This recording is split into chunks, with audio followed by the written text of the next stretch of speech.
Je vous salue tous dans le nom de Jésus. Je suis vraiment dans la joie de nous retrouver encore devant cet écran pour notre émission Je médite. Une émission que nous aimons beaucoup, une émission qui nous fait du bien pendant que nous sommes en train de partager la parole de Dieu.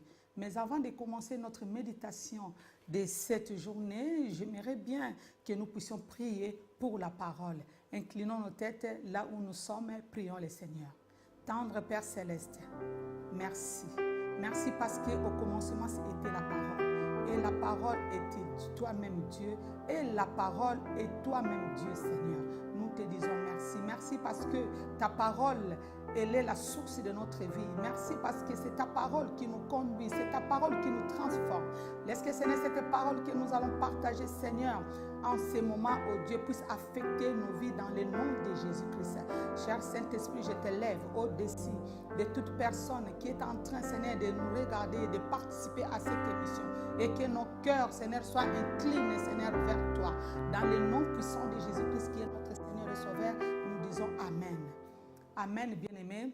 J'aimerais bien lire le passage du jour. Nous sommes dans l'épître de Tite.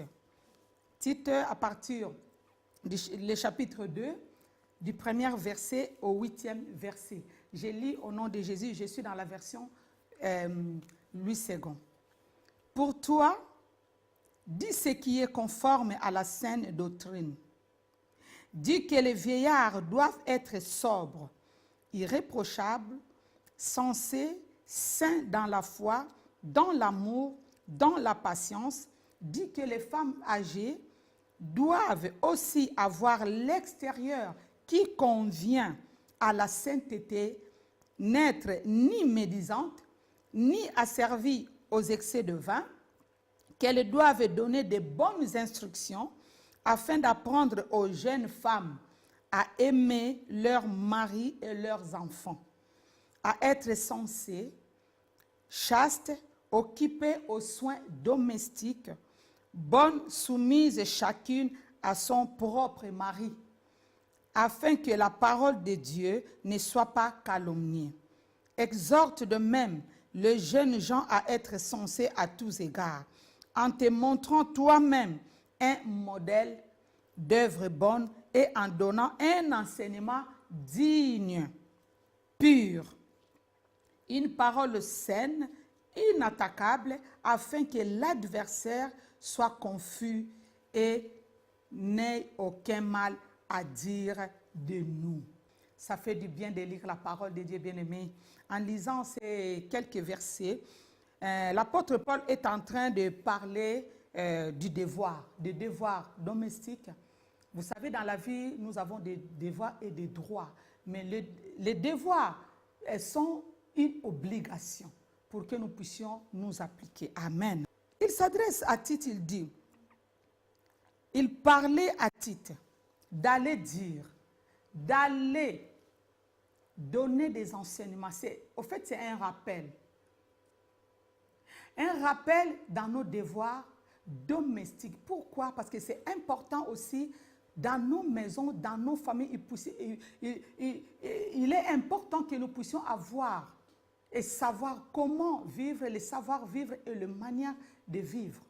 Voilà pourquoi l'apôtre Paul a insisté à Tite d'aller. Donc c'est un rappel. Là, on parle pour tous les âges, on parle de vieillards, on parle de jeunes femmes, on parle de nos enfants. Donc chacun, et que ce soit les vieillards, que ce soit les jeunes femmes, les enfants, nous avons tous des devoirs dans la famille. Qu'est-ce que nous remarquons aujourd'hui? Aujourd'hui, nous remarquons que les familles sont éparpillées. Même les vieillards n'ont pas le temps de conseiller peut-être les jeunes femmes. Et les jeunes femmes n'ont pas le temps d'aller consulter ceux qui sont plus âgés pour écouter, pour avoir de la sagesse, pour savoir comment se comporter dans le mariage. On parle de la femme à bien se comporter dans son mariage. On parle des femmes âgées, de conseiller les jeunes femmes qui vont dans le mariage nouvellement. C'est très très important, bien aimé, parce que dans la famille, nous devons maintenir nos familles dans la discipline. Nous devons maintenir nos familles dans l'harmonie. Il faut qu'il y ait l'harmonie. Mais au jour d'aujourd'hui, il n'y a plus d'harmonie dans nos familles. Nous remarquons tellement dans ces siècles, il y a tellement de choses, il y a la modernisation, il y a beaucoup de choses qui se fait maintenant. Nous remarquons dans un foyer, il y a les papas, la maman et les enfants. Le papa qui travaille, qui rentre peut-être tard, la maman aussi part au travail et les enfants vont à l'école. Et cette harmonie n'est plus dans les familles. On n'a plus cette harmonie-là.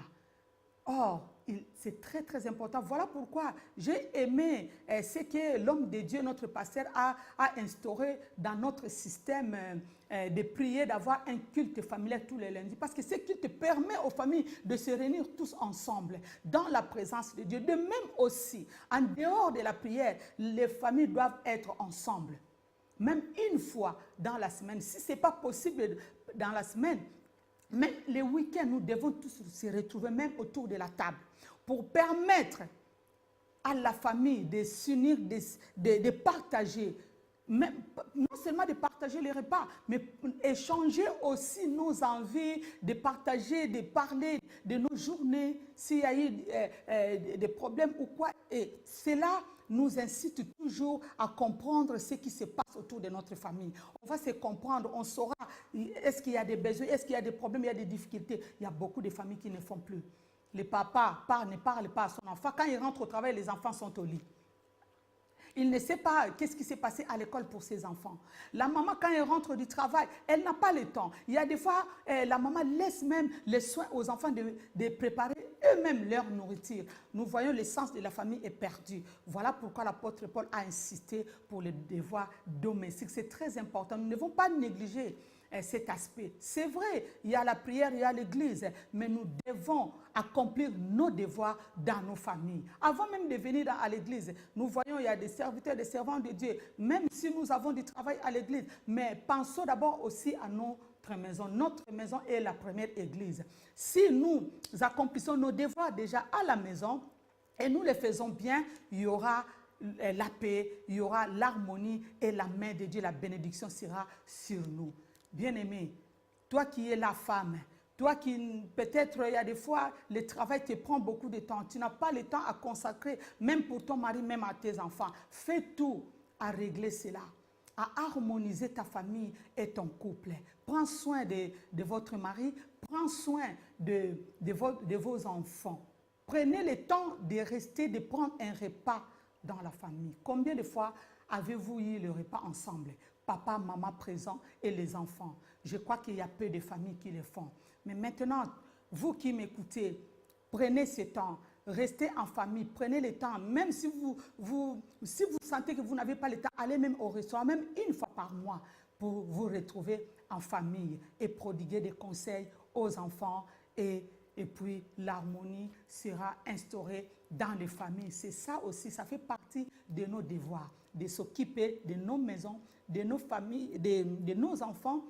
Et nous, les femmes âgées, nous avons le devoir d'aller vers les jeunes femmes pour leur prodiguer des conseils, pour leur apporter un plus, pour partager nos expériences. C'est très très important, ne négligeons pas. Soyons vraiment ensemble dans l'harmonie, dans la présence de Dieu.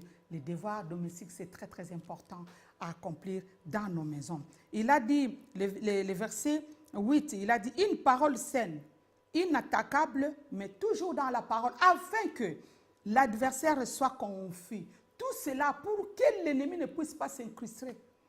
Parce qu'à chaque fois, quand nous laissons des portes ouvertes, nous n'arrivons pas à répondre à nos devoirs. L'ennemi est là pour diviser. Voilà pourquoi il y a des divisions dans les familles. Les enfants n'écoutent plus. Les maris même partent dehors parce que la maman a manqué à ses devoirs. N'ouvrons pas les portes à l'ennemi. La Bible dit, le diable rôde comme un lion rugissant, cherchant qui va dévorer. Ce n'est pas seulement spirituel, mais même physiquement, le diable met sa sémence. On est en train de parler de la bataille des semences. Ça fait partie de la bataille des semences. Nous devons nous battre pour que la bonne sémence puisse prendre place dans nos vies, dans la vie de nos enfants, dans la vie de nos maris et de nos femmes. Que la bonne sémence soit enracinée en vous. Mais je crois que cette parole a fait quelque chose, vous a plu. C'est une parole que Dieu nous a donnée pour nous parce que nous avons besoin de cela. Voilà pourquoi je vais vous inviter à prier le Seigneur pour que cette parole que nous venons d'écouter, que nous venons d'entendre, cette parole soit imprégnée, soit marquée dans notre esprit, afin que nous puissions marcher dans l'harmonie. Prions le Seigneur pour l'harmonie dans les couples et pour accomplir nos devoirs. Prions le Seigneur. Cher Saint-Esprit, toi qui es l'esprit de la connaissance, de révélation, aujourd'hui, tu nous as révélé que nous puissions accomplir nos devoirs dans nos maisons, dans nos familles. De nous-mêmes, nous ne pourrons rien, cher Saint-Esprit. Voilà pourquoi nous t'invitons maintenant. Cher Saint-Esprit, viens encore dans nos vies. Viens imprégner notre esprit, oh cher Saint-Esprit, afin que nous puissions, Seigneur, accomplir nos devoirs, afin que nous puissions garder l'harmonie dans nos couples. Si j'ai manqué, il y a une femme qui a manqué à ses devoirs, s'il y a un homme qui a manqué à ses devoirs, s'il y a un enfant qui a manqué à ses devoirs, Seigneur, cher Saint-Esprit, tu es là pour rappelle à tout un chacun de nous, afin que notre esprit puisse être attaché à la parole, afin que nous puissions être là, afin que nous puissions ramener l'harmonie, l'amour, l'unité et que la division ne vienne pas dans la vie de nos couples. Seigneur, nous te disons merci. Merci parce que je sais qu'il y a une famille qui est maintenant unie, une famille qui se restaure au travers de cette parole. Merci Seigneur pour ta main puissante qui se pose, Seigneur, sur les enfants, sur les parents. Oh Dieu de gloire, merci. Merci pour ceux-là qui n'ont pas pris encore le temps, qui n'ont pas l'habitude de rester ensemble, qui n'ont pas le temps de manger, de prendre même un repas ensemble. Oh, que cela puisse devenir un devoir qui va nous ramener dans l'harmonie, qui va nous ramener dans la présence de Dieu. Nous te disons merci. Merci. Bénis tout un chacun, bénis toutes nos familles dans le nom de Jésus. Que la mauvaise semence ne puisse pas prendre de place. Que la bonne semence que Dieu a sémée dans nos vies puisse porter ses fruits. C'est là dans le nom puissant de notre Seigneur Jésus-Christ, qui est notre Seigneur et Sauveur. Nous disons Amen. Nous voici à la fin de notre émission. Je médite. Je vous invite, bien-aimés, à nous suivre sur notre chaîne Maranatha Télévision et sur notre box Orao Télécom, canal 142. Sur YouTube, bien sûr, nous avons aussi sur YouTube Maranatha Télévision. Ne manquez pas cela. Non seulement sur YouTube, nous avons notre radio Maranatha. Allez dans www.maranathatv.fr pour les instants de prière. Nous avons vraiment un programme de prière vraiment intense et qui nous fera du bien. Ainsi que, n'oubliez pas, Facebook et Instagram. Bien-aimés, je vous dis merci. À bientôt. Au revoir.